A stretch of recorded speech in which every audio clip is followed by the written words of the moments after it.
Assalamualaikum warahmatullahi wabarakatuh. Waalaikumsalam warahmatullahi wabarakatuh. Bagaimana kabarnya anak-anak hari ini? Alhamdulillah, luar biasa. Allahu Akbar. Yes. Wah, semangat sekali ya siang hari ini. Sudah makan semua? Ada yang belum. Baik, sebelum memulai pembelajaran pada siang hari ini, alangkah baiknya kita berdoa menurut agama dan kepercayaan masing-masing. Perwakilan kelas silakan memimpin berdoa. Baik teman-teman, sebelum mulai kegiatan pembelajaran, alangkah baiknya jika kita berdoa terlebih dahulu.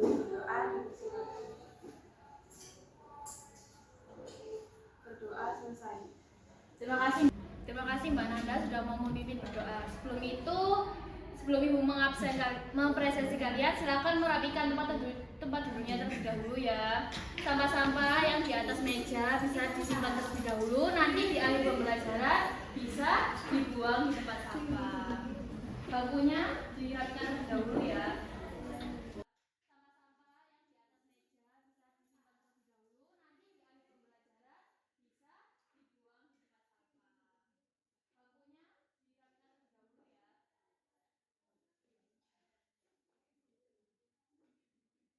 Sudah siap semuanya?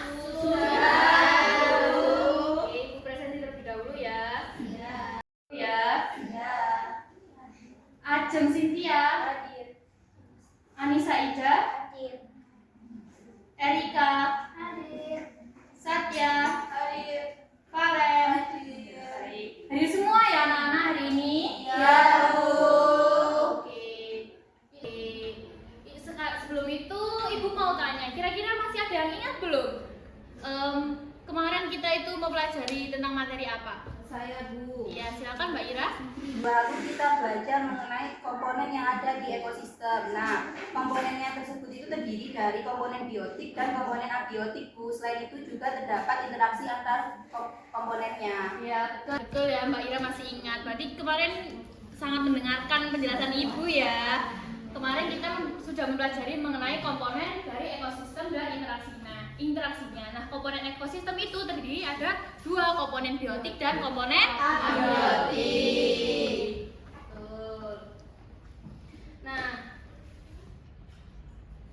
tujuan pembelajaran kita pada hari ini ada tiga. Yang pertama, mengidentifikasi berbagai aliran energi yang ada pada kehidupan sehari-hari dengan tepat. Kedua, menganalisis terkait permasalahan yang jadi pada aliran energi yang ada di ekosistem dengan benar, dan menganalisis isu-isu global terkait ketidakseimbangan ekosistem dengan tepat. Nah, sebelum itu Ibu mau meminta kalian untuk memindai barcode yang ada di depan. Silakan dipindai ya anak-anak.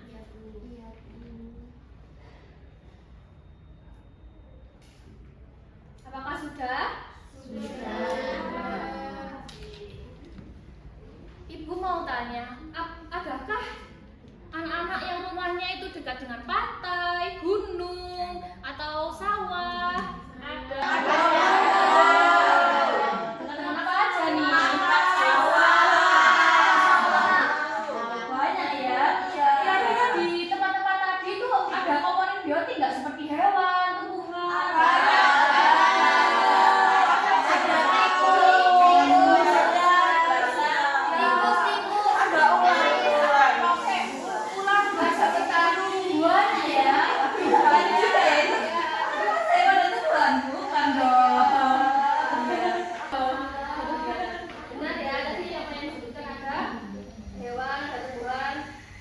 Kira-kira selain hewan dan tumbuhan, makhluk hidup, selain hewan dan tumbuhan yang sudah kalian sebutkan tadi, adakah makhluk hidup lain? Ada bukannya? Apa? Itu saya pernah lihat ada jamur di sawah. Oh, kira-kira ada yang tahu nggak apa ya peran jamur yang ada di sawah? Saya, Apa itu, Mbak? ya kayaknya nggak ada, Bu, ya, cuma tumbuh aja gitu di sawah. Karena kan setahu saya sawah banyak padinya. Masih kurang tepat ya Mbak Valen. Kira-kira ada yang mau benar enggak ya Bu? Oh ya, silakan Mbak Linda. Kalau menurut saya itu jamur yang ada di sawah itu berperan sebagai dekomposer, Bu. Jadi dia itu akan mengurai bangkai hewan yang ada di sawah. Iya, benar ya. Benar ya, seperti itu ya Mbak Valen dan jawaban Mbak Dinda. Seperti materi kemarin kita yang tentang komponen ekosistem kan ada decomposer. Nah, fungsi dari decomposer itu adalah menguraikan sisa-sisa makhluk hidup yang ada di suatu ekosistem. Nah, contoh dari decomposer itu salah satunya adalah jamur. Iya. Nah, dari banyaknya komponen tadi, kira-kira ada suatu interaksi yang terjadi nggak? Ada Bu, Iya, interaksi makanan dan dimakan Bu. Contohnya itu ya padi yang dimakan sama tikus dan tikus yang dimakan sama ular. Benar ya, ada suatu interaksi yakni makan dan dimakan ya, bukan tadi kurang tepat agak salah ya, makanan dan dimakan gitu ya.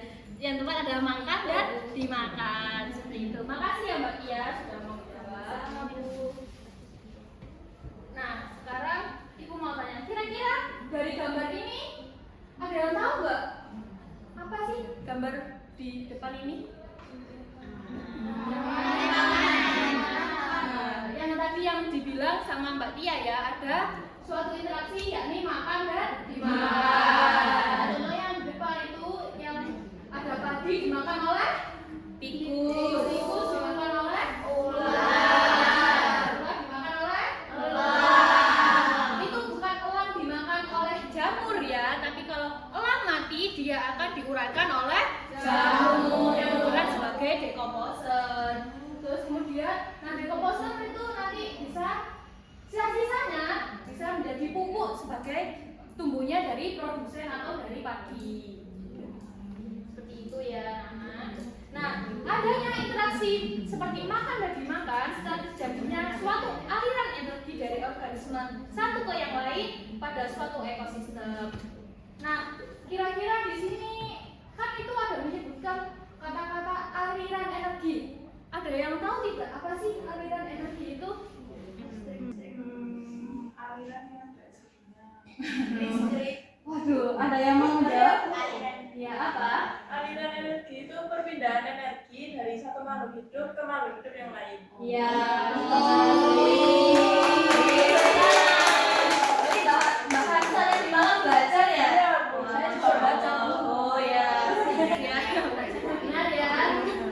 Jadi aliran energi dalam ekosistem yakni perpindahan energi dari satu tingkat tropik ke tingkat tropik lain. Nah, energi ini tuh bukan energi kayak listrik dan lain-lain tadi ya, yang disebutkan. Energi ini berasal dari matahari yang diubah menjadi energi kimia oleh produsen. Nah, transfer energi makanan itu terjadi dari tingkat tropik paling atas, yaitu mulai dari tumbuhan ataupun organisme autotrof lainnya. Ada yang tahu organisme autotrof itu organisme yang seperti apa? Bisa menghasilkan makanan sendiri. Iya, yang bisa menghasilkan makanannya sendiri. Kemudian dilanjutkan oleh herbivora dan ke karnivora dan berakhir di decomposer. Nah, kira-kira dari dua gambar ini, kalau kurang jelas dari ini ya, apa sih perbedaan dari keduanya ini antara kanan dan kiri? Yang satu makanannya sama benar. Bisa dilihat ya, salurkan ke teman-temannya. Kira-kira apa perbedaan dari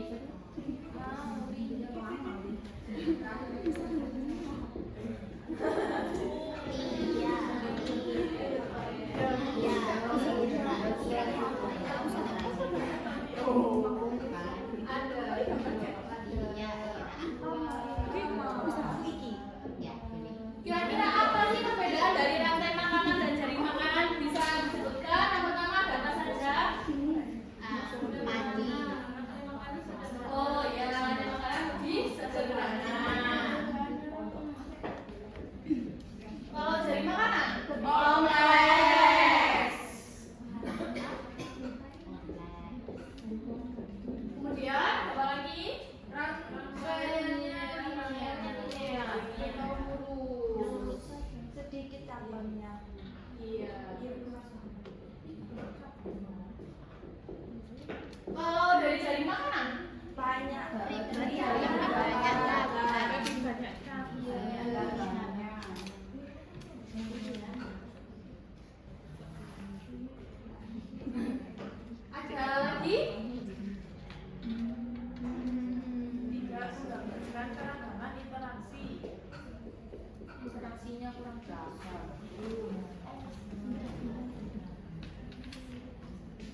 tikus, tikus ke ular, ular ke burung, elang. Kalau burung elang mati diuraikan oleh dekomposer dan kembali lagi ke produsen. Sedangkan kalau jari makanan dia satu tumbuhan itu bisa dimakan oleh banyak. Nah, hewan yang memakan tumbuhan itu disebut hewan apa?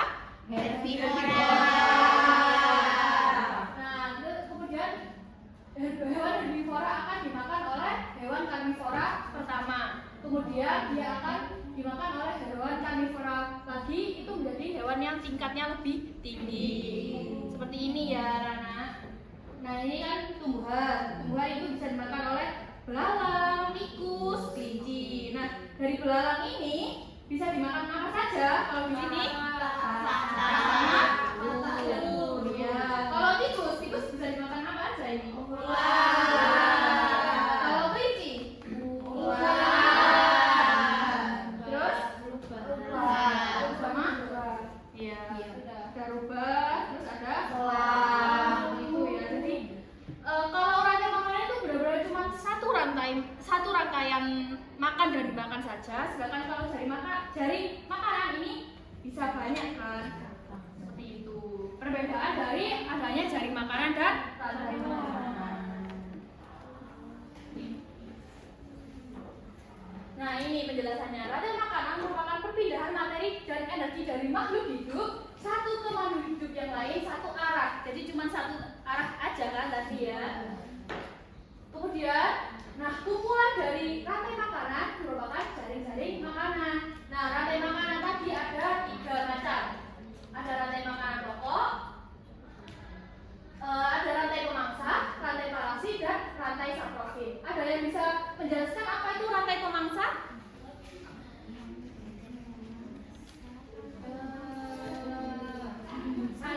Iya, silakan. Mangsa itu energinya ditransfer melalui proses pemangsaan. Nah, terus organisme tingkat trofik itu lebih tinggi memangsa organisme yang trofik tengah. Oh ya, baik. Makasih ya, Mbak Ajeng. Kalau rantai parasit ada yang bisa menjelaskan? Ya, silakan Mbak Kalen. Kalau rantai parasit itu mendapatkan energinya itu langsung dari inangnya tanpa dia itu membunuhnya. Oh ya. Jadi dia benalu yang mengambil sari-sari tanpa langsung mematikan inangnya. Sedangkan kalau rantai saprofit ada yang bisa menjawab? Ya, silakan Mbak Ira. Kalau rantai saprofit itu melibatkan pengurai bahan organik dari organisme yang sudah mati, Bu, atau sisa-sisa organisme oleh organisme pengurai seperti bakteri atau jamur. Berarti itu adalah yang disebut dengan dekomposer tadi ya, yang menguraikan makhluk hidup yang lain. Kemudian macam-macam aliran energi juga ada tingkatan trofik. Jadi transfer energi makanan terjadi dari tingkat trofik paling paling bawah ke atas, yang dimulai dari tumbuhan dan organisme autotrof. Jadi trofik 1 tersebut diawali dengan tumbuhan. Terus trofik 2 ada konsumen tingkat 1. Kemudian trofik 3 ada konsumen tingkat 2. Kemudian trofik 4 ada konsumen puncak. Jadi kira-kira bisa nggak trofik 2 dan trofik 3 ini diubah? Nggak bisa ya, karena apa? Karena trofik 3 ini kan ditempati oleh hewan karnivora, kan nggak mungkin dia bisa memakan trofik 1 yang tumbuhan tadi. Seperti itu ya. Jadi tingkatan trofik ini nggak bisa disaling pindahkan dari tingkat konsumen 1 diubah jadi konsumen 2 ataupun sebaliknya. Kemudian di sini juga ada piramida ekologi yang merupakan susunan yang menggambarkan penurunan energi antar trofik dengan bentuk piramida. Fungsinya apa? Sebagai perbandingan dari setiap tingkatan dalam suatu ekosistem.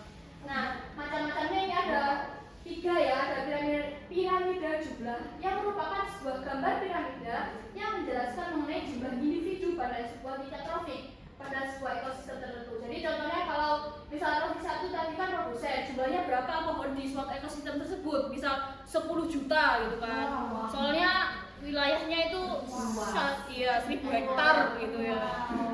Terus kemudian konsumen 1, jumlah yang hewan herbivora yang memakan tumbuhan itu berapa. Kemudian konsumen konsumen 2 itu jumlah hewan karnivora yang memakan konsumen 1, dan konsumen 3 atau yang puncak tadi adalah jumlah yang memakan konsumen 2. Kemudian ada piramida biomassa, merupakan piramida yang menggambarkan total massa atau berat kering organisme yang ada pada setiap tingkat trofik dalam suatu ekosistem. Dan terakhir ada piramida energi yang merupakan sebuah diagram yang menggambarkan jumlah energi yang mengalir melalui setiap tingkat trofik dalam suatu ekosistem dalam jangka waktu yang tertentu. Nah, kira-kira dari penjelasan Ibu ini apakah ada yang mau ditanyakan? Saya Bu, Ya, silakan. saya bertanya. Jadi kan rumah saya dekat dengan sawah. Nah itu tuh sekarang tuh jarang ada tikus. Kayak tikusnya tuh banyak yang sudah dikasih obat gitu loh Bu sama Pak Tani. Itu apakah juga berpengaruh ke rantai makanan dan jaring makanan? Terus juga berpengaruh juga nggak sama konsumen yang selanjutnya kayak ular, boa, seperti itu? Baik, Ibu akan menjawab pertanyaan Mbak Evi ya. Jadi kalau kepunahan ya, misal penurunan jumlah tikus kan itu malah harapan bagi para petani ya. Karena apa? Tikus merupakan hama ya, hama di padi. Jadi kalau misal di suatu rantai makanan itu bisa saja berpengaruh. Karena apa? Kan rantai makanan cuma satu rantai gitu ya, cuma satu garis aja. Pastinya kalau tikusnya hilang, misal ular yang menjadi konsumen selanjutnya, dia akan kehilangan makanannya. Cuma kalau misal tadi contohnya di rantai makanan ini ya, bisa dilihat di sini kan ular kan juga tidak hanya memakan tikus, tapi bisa saja memakan kelinci, memakan kata, terus ikan-ikan yang ada di sawah dan lain-lain. Jadi kalau di sebuah jaring makanan kehilangan satu komponen itu tidak terlalu berpengaruh, beda dengan kalau di suatu rantai makanan seperti itu. Bisa dipahami Mbak Evi? Baik. Sudah ada yang mau ditanyakan lagi ya anak? Tidak ya? Baik. Di sini Ibu akan menanyakan sebuah masalah. Bisa diperhatikan ya anak-anak? Iya Bu. Serangan hama tikus pada area persawahan di Kabupaten Purbalingga, Jawa Tengah makin mengganas dan mengakibatkan potensi kehilangan gabah sebesar 12 ton. Dinas Pertanian bersama para petani berjibaku penanggulangan hama tikus. Puluhan hektar area persawahan padi terancam gagal panen karena serangan hama tikus yang semakin mengganas di Kecamatan di Purbalingga, Jawa Tengah. Berbagai upaya petani melawan serangan hama tikus dengan mercon tikus, pemasangan pengapur hama, seperti para petani di 3 desa, dibantu oleh para petugas penyuluhan dari Dinas Pertanian Kabupaten Purbalingga secara bergotong royong melakukan pembasmian hama tikus. Petani di desa berumur 40 hari mengalami gagal panen akibat dirusak. Efektif untuk mencegah meluasnya serangan hama tikus. Di sisi lain, kekompakan para petani tumbuh lagi dalam memerangi hama tikus. Nah, dari video tadi kira-kira ada yang tahu nggak mengenai permasalahan apa ya video tersebut? Silakan Mbak Ika. Tentang hama tikus yang meningkat di persawahan. Iya, adakah yang mau? Saya Bu, para petani yang mau membasmi tikus. Iya, nah ya. Jadi permasalahannya mengenai adanya hama tikus yang tikusnya besar sekali ya di sini. Satu kaki itu ya. Nah, karena video ini tadi sudah menggambarkan suatu permasalahan, kira-kira kalian mau nggak memberikan suatu ide untuk bisa kira-kira penanganan hama tikus yang besar ini yang merugikan petani itu seperti apa sih? Masya Allah, baik-baik sekali ya murid-murid Ibu ini idaman. Nah, Ibu akan sudah membagi kalian menjadi 3 kelompok. Nah, ini sudah Ibu bagi berdasarkan hasil tes kalian kemarin ya. Kalian bisa duduk berkelompok. Sebelum itu Ibu akan menjelaskan mengenai LKPD-nya.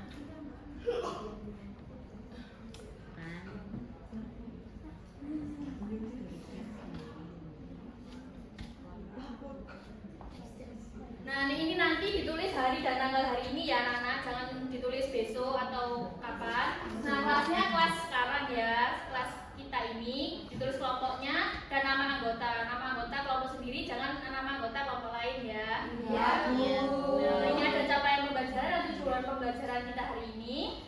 Kemudian ini ada identitas. Nah, nanti kalian memindai barcode yang ada di sini. Videonya sama seperti tadi. Kalau misal tadi kalian videonya belum terlalu jelas, kalian bisa memindai lagi dan menonton sendiri ya. Iya, Bu. Kemudian kalian bisa menganalisis videonya. Nah, kemudian ada beberapa pertanyaan yang ada di LKPD. Kalian bisa tuliskan di kolomnya. Ada beberapa pertanyaan. Kemudian yang terakhir nanti kalian akan mempresentasikan hasil dari LKPD kalian. Seperti itu ya. Apakah ada yang mau ditanyakan dari penjelasan Ibu? Baik. Kalian bisa berkumpul sesuai kelompoknya ya. Kelompok 1, 2, dan kelompok 3. Kelompok 1. Bisa segera ya.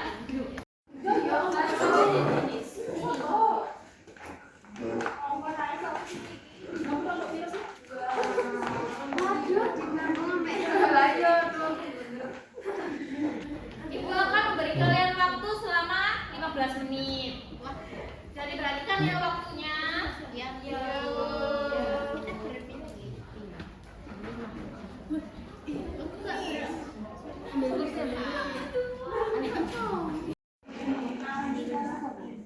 Gimana? Apakah ada kendala, anak-anak? Iya, masih Masya Allah. Siap nanti. Blowing tapi nggak solutif kan? Iya, percuma. Iya, betul. Semangat ya. Gimana ini? Gimana? Sudah tahu. Masya Allah. Fase berapa nih? 3 presentasi? Enggak. Ya, sudah mau siap presentasi kan ya. Fase 4. Fase 4 itu ya presentasi kamu. Fase 4. Maaf ya. Iya, emang enggak pernah belajar nih. Oh, jangan gitu. Sama aja lah. Saya belajar ya kemarin ya. Masya Allah. Pintar. Iya, bisa dilanjut ya.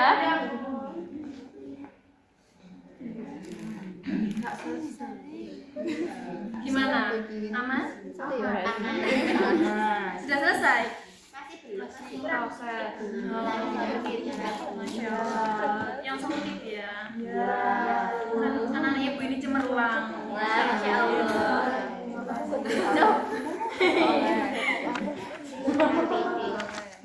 Baik, waktunya cross 8 detik lagi ya. Apakah sudah selesai? 8 detik.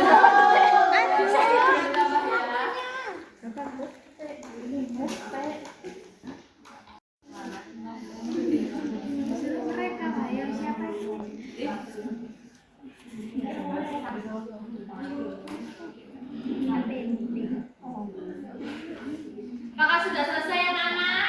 Sudah. Berarti bisa siap untuk presentasi ya? Bisa. Maka sudah selesai anak-anak? Sudah. Berarti bisa siap untuk presentasi ya? Siap. Siap. Baik, karena ibu tadi sudah tercicut siapa yang akan maju, maka yang akan maju adalah kelompok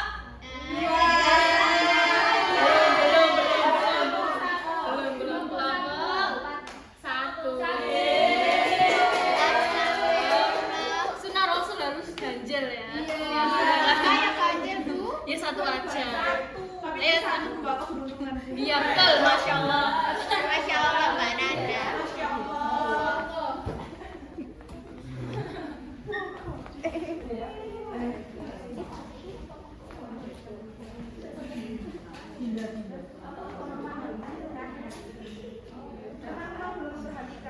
Ayo diperhatikan anak-anak. Sudah? Ya, silakan. Waalaikumsalam warahmatullahi wabarakatuh. Di sini kami akan mempresentasikan hasil diskusi kami. Nah, yang pertama permasalahan yang kelompok kami dapatkan itu ada 2. Ya, yang pertama hama tikus menyebabkan petani gagal panen padi dan membuat kerugian yang banyak. Kemudian permasalahan kedua itu penanganan hama tikus masih kurang efektif untuk menanggulangi dan mencegah. Selanjutnya, Nah, selanjutnya dari permasalahan tersebut kita akan presentasikan solusinya, yaitu yang satu mengendalikan populasi tikus menggunakan predator alami tikus seperti ulat atau burung hantu. Yang kedua, petani bisa menerapkan sistem rotasi tanaman. Kemudian yang ketiga yaitu memberikan alat atau metode efektif dalam memberantas hama tikus. Kemudian yang terakhir, dinas pertanian bekerjasama dengan petani dan akademisi untuk bisa menangani hama tikus. Dari solusi tersebut, jadi kita menemukan solusi terbaik, yaitu dalam masalah hama tikus menyebabkan petani gagal panen padi, yakni petani melakukan rotasi tanaman agar bisa mengurangi sumber makanan antara tikus. Kemudian solusi terbaik bagi masalah penanganan hama tikus kurang efektif, yaitu dinas pertanian memberikan alat dan metode efektif dalam pemberantasan hama. baik, itu tadi presentasi dari kelompok 1. Jadi kelompok 2 dan 3 akan menanggapi dari presentasinya. Silakan kelompok siapa dulu yang mau menanggapi? Saya. Ya, silakan baca dulu. Baik, saya mewakili kelompok 2 mau bertanya kepada kelompok 1. Tadi solusinya itu kan mengenai rotasi tanaman agar hama tikus bisa dikendalikan. Apakah itu memang sangat efektif? Ya. Menurut kami cukup efektif ya, karena rotasi tanaman dapat mengurangi ketersediaan makanan atau tempat bersarang yang stabil untuk tikus. Misalnya setelah panen padi, tikus biasanya mencari sumber makanan lain. Nah, jika sawah ditanami tanaman yang bukan pakan utama tikus seperti kacang-kacangan, maka populasi tikus bisa menurun karena sulit mencari makan. Terima kasih. Silakan kelompok 3. Saya Iya. Baik, saya di sini mau menanggapi presentasi dari kelompok 1. Nah, menurut kami solusinya itu sudah bagus, tapi masih terlalu umum ya. Ya. Nah, seperti contohnya itu rotasi tanaman, itu yang dimaksud dengan seperti apa? Dan menurut kami itu solusinya ya gitu-gitu aja, kayak kurang realistis gitu loh untuk digunakan. Terlebih lagi untuk solusi yang kedua itu ya kayak pemerintah, bukan dinas pertanian, itu kayak membantunya dengan alat kayak mimpi gitu loh. Menurut saya itu kayak menunggu sampai kapan gitu. Nah, solusinya kayak kurang banget gitu. Baik, terima kasih atas saran dan masukannya ya dari kelompok 3 untuk solusi yang kami berikan. Untuk kedepannya kami akan telah lebih lagi agar solusi yang kami berikan Semoga kelompok 3 bagus selalu. Iya,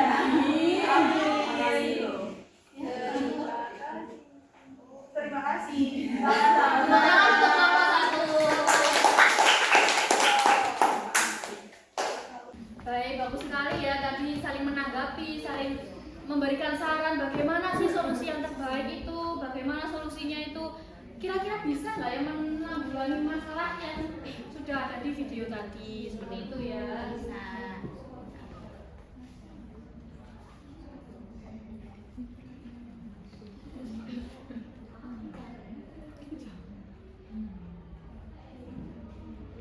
Nah, untuk lebih memberikan kalian ini kira-kira paham nggak ya tentang materi ini, ada tulis teka-teki ya. Sudah siap semuanya?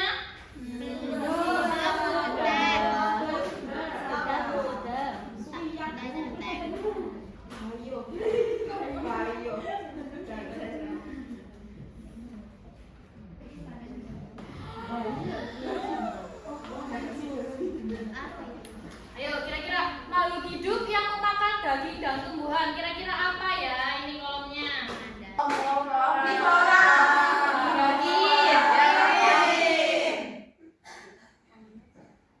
Benar. Lagi. Dapat menghasilkan makanannya sendiri.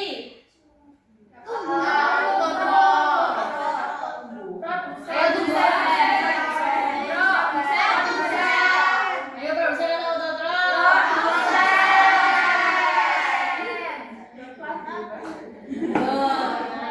kemudian makhluk hidup yang berperan sebagai dekomposer tadi.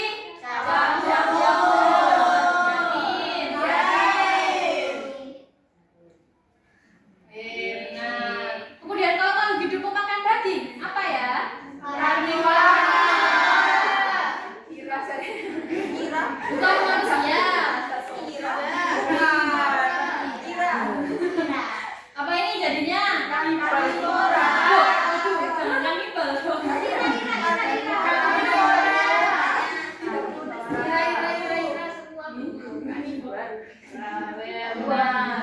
Kalau makhluk hidup memakan tumbuhan?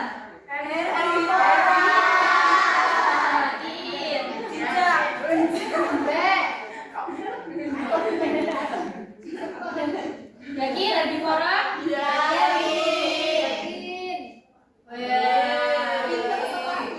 Nah ini kalau makhluk hidup yang berperan sebagai produsen?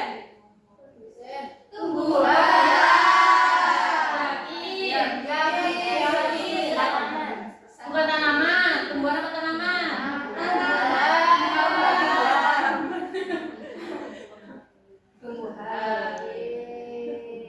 Sesuatu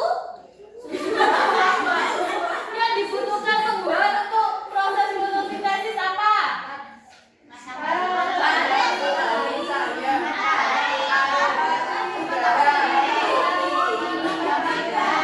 Yang awalnya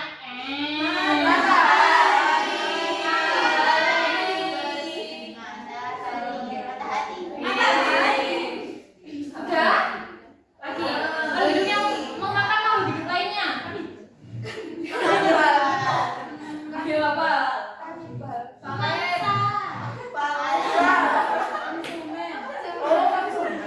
Ayo apa? Yakin? Konsumen. Benar. Kalau hasil penguraian dekomposer yang membuat tanah menjadi subur apa ya? Loh, awalnya kok pupuk? Salah dong. Humus. Humus, hamas atau apa? Siapa? Dari pas salah ya, salah ya. Apa namanya? Humus. Tumen. Duh. Kalau mau menguraikan bangkai makhluk hidup apa? Yakin?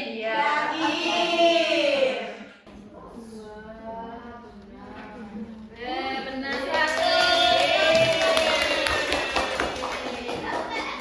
Waduh ya jangan dong. Waduh.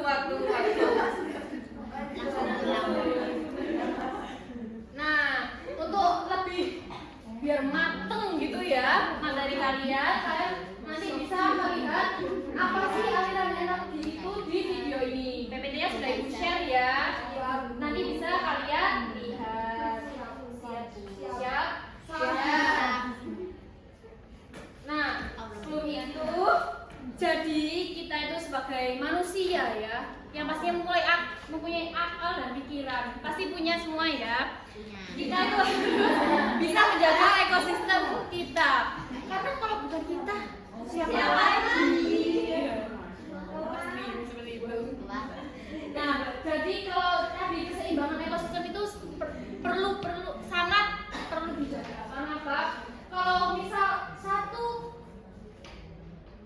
komponennya itu hilang, seperti tadi ya, misal contohnya di sawah, dia tidak ada ularnya. Nah, kalau yang memakan tikus itu siapa yang membasmi? Pastinya kan kalau misal hanya mengandalkan pembasmian dari bahan kimia itu kan juga tidak baik bagi padinya juga. Nanti malah padinya mati atau apa, karena menjaga satu komponen saja. Misal kita menjaga komponen ekosistem, pasti akan berdampak di aspek-aspek yang lain, terutama contohnya di aspek sektor ekonomi. Nanti kalau misal kita padinya terus gagal, terus menerus gagal, pasti harga sembako akan naik. Kita jadi susah mau makan tuh, mikir-mikir lagi gitu ya. Jadi kita harus bisa menjaga keseimbangan ekosistem kita. Seperti itu ya anak-anak. Jadi saling menjaga ya. Nah, untuk mengakhiri kegiatan pembelajaran kita hari ini, bisa mengisi kesimpulan di depan ini ya, dipindai. Selain kalian memindai dan mengisi, bisa ada salah satu yang menyampaikan apa kita hari ini. Ya, silakan.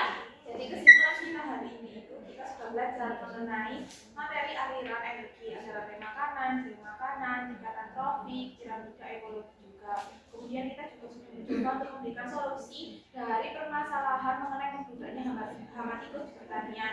Nah, semoga solusi yang kita berikan tadi, kita usulkan tadi itu dapat terrealisasikan dengan baik untuk kedepannya. Iya, amin. Semoga solusi-solusi yang solutif dari murid-murid ibu yang cemerlang ini bisa menjadi salah satu yang mendukung bagaimana ekosistem agar selalu terjaga. Seperti itu ya.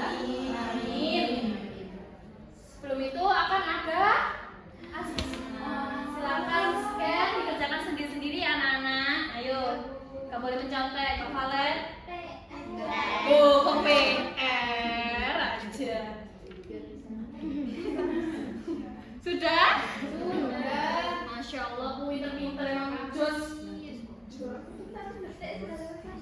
Nah, sekarang ada refleksi dan evaluasi. Bisa di-scan ya, ini bisa menjadi refleksi baik bagi ibu dan bagi anak-anak. Kira-kira ini pemahamannya sudah sampai mana sih?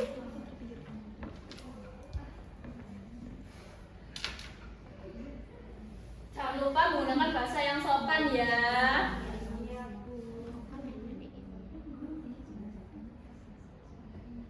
Sudah diisi? Belum.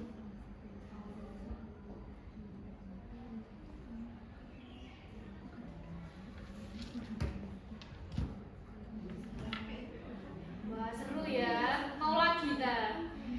Gak selesai-selesai nanti. Oh ya Tuhan, materi yang mudah dipahami. Masya Allah, terima kasih ya anak. Alhamdulillah. Wah, ini ada gambar jus juga ya, nikmatnya. Pelajaran ibu sambil minum jus. Wah, jus. Sudah ya, sudah mengisi semua. Duh, mau dikasih PR? Siap, jawab. Beda ya. Siap ya? Siap. Nah, terima kasih ya anak-anak. Jangan pernah berhenti belajar, karena hidup itu juga tidak pernah berhenti untuk mengajarkan kehidupan selanjutnya. Semangat ya anak-anak. See you minggu depan. Jangan lupa besok minggu depan ada ulangan harian ya. Tadi PR-nya tak kasih. PR-nya harus belajar. Materinya ya kemarin ada komponen, interaksi dan sekarang ada aliran energi. Baik, sebelum mengakhiri kegiatan pembelajaran hari ini, alangkah baiknya kita berdoa dulu. Silakan pemimpin. Sebelum pulang, marilah kita berdoa terlebih dahulu. Berdoa silakan. Berdoa selesai. Baik, cukup sekian. Maaf apabila ibu banyak salah kata ya. Ibu akhiri. Wassalamualaikum warahmatullahi wabarakatuh.